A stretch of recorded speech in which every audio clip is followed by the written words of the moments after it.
Alrighty folks, welcome to East Chattanooga. As you can see, we've quite literally reached the end of the 3 miles of track donated to us by the Southern Railway. Now of course we do have two options from this point. We can run our train all the way back to Grand Junction in reverse, but where's the fun in that? So what we're going to be doing today is we're going to pull our locomotive onto our turntable and spin it 180 degrees, line it up with track 2, run it around our train, and we'll be running forwards back to Grand Junction. What a quick explanation. This turntable was built in 1916 by the American Bridge and Iron Company out of Ambridge, Pennsylvania. It was built for the Central Georgia Railway's Macon Locomotive Shop based out of Macon, Georgia. It was used there for about 9 years, until 1925. In 1925, the railway's equipment was becoming much too large to fit on this 80-foot turntable. So it was moved to a branch line based out of Cedartown, Georgia.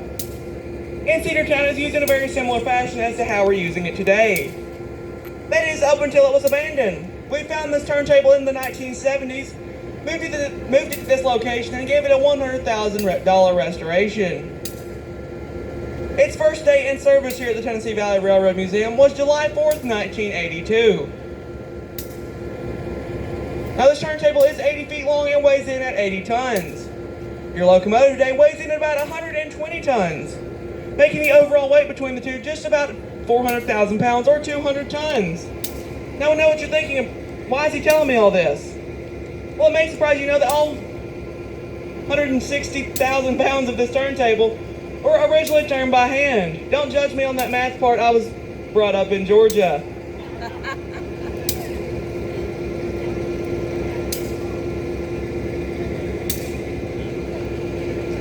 All 160,000 pounds of this turntable were originally turned by hand.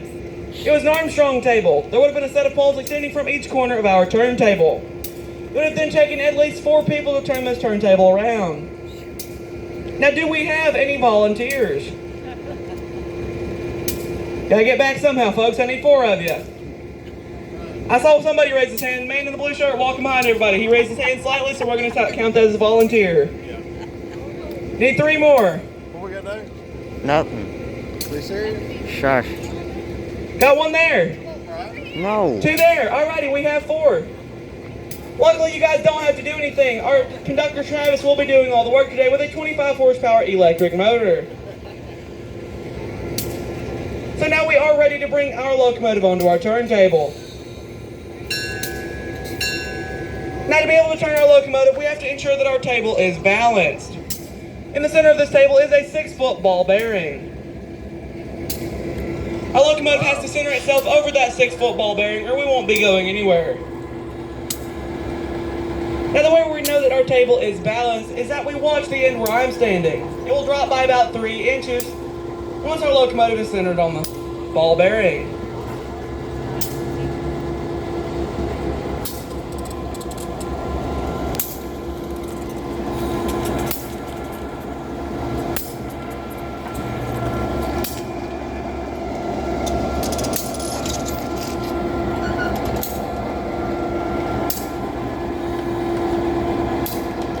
Our table should be dropping at any moment, just about then, so we can commence turning. Everybody give a wave to your engineer, Zach. There you go. Your locomotive today is Nashville, Chattanooga, and St. Louis Railway number 710. It was built in 1950 by the Electromotive Division of General Motors. It was originally built as what is known as a GP7, GP meaning general purpose. This locomotive would have been out on the main line pulling freight trains or even in freight yards sorting out freight trains.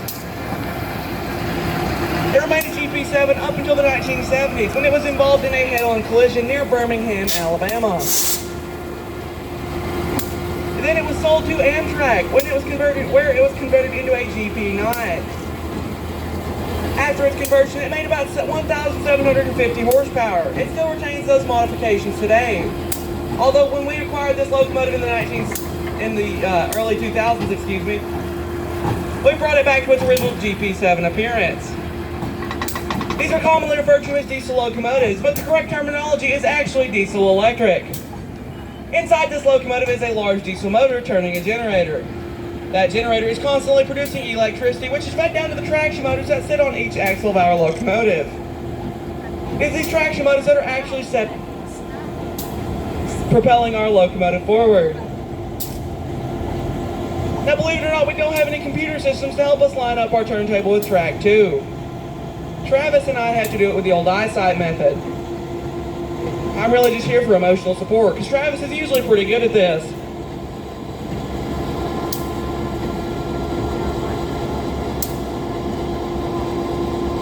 And we're line 4, track 2.